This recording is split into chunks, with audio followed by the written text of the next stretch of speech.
भाजपा और कांग्रेस के internal report के मुताबिक क्या है स्थिति, हरियाणा में किस सीट पर कौन मार रहा है बाजी। जी हाँ, ध्यान से इस वीडियो को शुरू से अंत तक देखिएगा। उससे पहले कमेंट करके जरूर बताइएगा आपको क्या लगता है हरियाणा में किस पार्टी को कितनी सीट्स आएगी। कमेंट करके जरूर बताइएगा क्योंकि आपके कमेंट सर्वे के आधार पर पिक कर रहे हैं। तो सबसे पहले ये देखिएगा, अंबाला लोकसभा सीट से भाजपा का कहना है कि यहाँ पर टक्कर है, कांग्रेस के भी कह रही है कि टक्कर है। यानी जो भाजपा और कांग्रेस ने जो अपना इंटरनल सर्वे किया है उसके आधार पर अंबाला सीट पर दोनों पार्टियां कह रही है कि टक्कर है, कोई भी जीत सकता है। भिवानी में अंदरगढ़ की बात करें तो भारतीय जनता पार्टी कह रही है कि टक्कर है। कांग्रेस का इंटरनल सर्वे कह रहा है कि यहां पर कांग्रेस जीत रही है। यानी कांग्रेस पार्टी यहां पर भिवानी में अंदरगढ़ सीट जीत की ओर बढ़ती हुई कह रही है कि हम जीत रहे हैं। करनाल की बात करें तो करनाल से भाजपा कह रही है कि जीत रहे हैं, कांग्रेस कह रही है कि हार रहे हैं। यानी भारतीय जनता पार्टी जीत रही है, कांग्रेस खुद अपने इंटरनल सर्वे में हार के लिए कह रही है, तो बीजेपी यहाँ पर जीत रही है क्योंकि बीजेपी के यहाँ पर उम्मीदवार भी सबसे खास थे क्योंकि पूर्व मुख्यमंत्री मनोहर लाल खट्टर थे।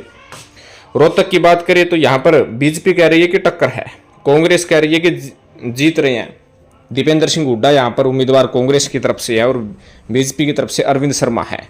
हालांकि आपको बता दें कि 2019 की तुलना में इस बार जो रोहतक लोकसभा सीट है उसमें काफ़ी कुछ बदलाव हुआ है, काफ़ी कुछ सियासी समीकरण में जो है उल्टफेर हुआ है। तो कहीं ना कहीं कांग्रेस पार्टी यहाँ पर अपनी जीत सुनिश्चित मान रही है।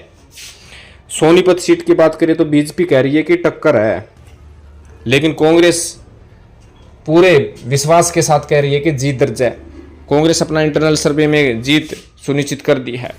हिसार सीट की बात करें तो बीजेपी कह रहे हैं कि जीत रहे हैं। बीजेपी का कहना है कि हम ये सीट जीत रहे हैं, हमारा इंटरनल सर्वे हो चुका है, यहाँ पर हमारी जीत है। लेकिन कांग्रेस कह रही है कि टक्कर है, किसी की जीत कन्फर्म नहीं है, कोई भी जीत सकता है। यहाँ पर जो है कम मार्जिन से यहाँ पर काफ़ी टक्कर है। सिरसा की बात करें तो सिरसा से कांग्रेस कह रही है कि एक तरफा जीत है, लेकिन बीजेपी ये कह रही है कि टक्कर है, हार मानने को तैयार ही नहीं है बीजेपी। जैसे कि आपको पता है कि भारतीय जनता पार्टी ने 10 की 10 सीटें जीतने का दावा किया था और भाजपा कभी हार मानने को तैयार ही नहीं होती है जब तक चुनावी परिणाम नहीं आए। गुरुग्राम की बात करें तो गुरुग्राम से बीजेपी कह रही है कि ये जीत रहे हैं, लेकिन कांग्रेस का इंटरनल सर्वे कह रहा है कि हार रहे हैं। यानी बीजेपी की जीत यहाँ पर सुनिश्चित है।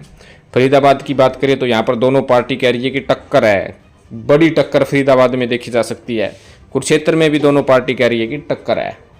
कुरुक्षेत्र में हालांकि इंडिया गठबंधन की तरफ से आम आदमी पार्टी के प्रदेश अध्यक्ष सुशील गुप्ता मैदान में है, बीजेपी की तरफ से नवीन जिंदल, तो आईएनएलडी की तरफ से अभय सिंह चौटाला मैदान में है। तो यानी यदि मोटे मोटे तौर पर यदि हम बात करें तो बीजेपी 3 सीटों पर अपनी जीत तय मान रही है कि 3 सीटों पर हम जीत रहे हैं, 7 सीटों पर कड़ा मुकाबला बता रही है। लेकिन कांग्रेस पार्टी ये कह रही है कि 2 सीटों पर हार तय है, वो है गुड़गांव और करनाल। लेकिन 4 सीटों पर उन्होंने माना है कि जीत कन्फर्म है। 4 सीटों पर कांग्रेस ने कहा है कि उनकी जीत पक्की है, कोई किसी प्रकार की दिक्कत नहीं आएगी। और उन्होंने 4 सीट पर टक्कर बताई है कि टक्कर है, कुछ भी परिणाम आ सकते हैं, जीत भी सकते हैं, हार भी सकते हैं, कुछ भी हो सकता है, टक्कर है। तो आप अंदाज़ा लगा सकते हैं कि हरियाणा में किस कदर ये लोकसभा चुनाव गुजरा है।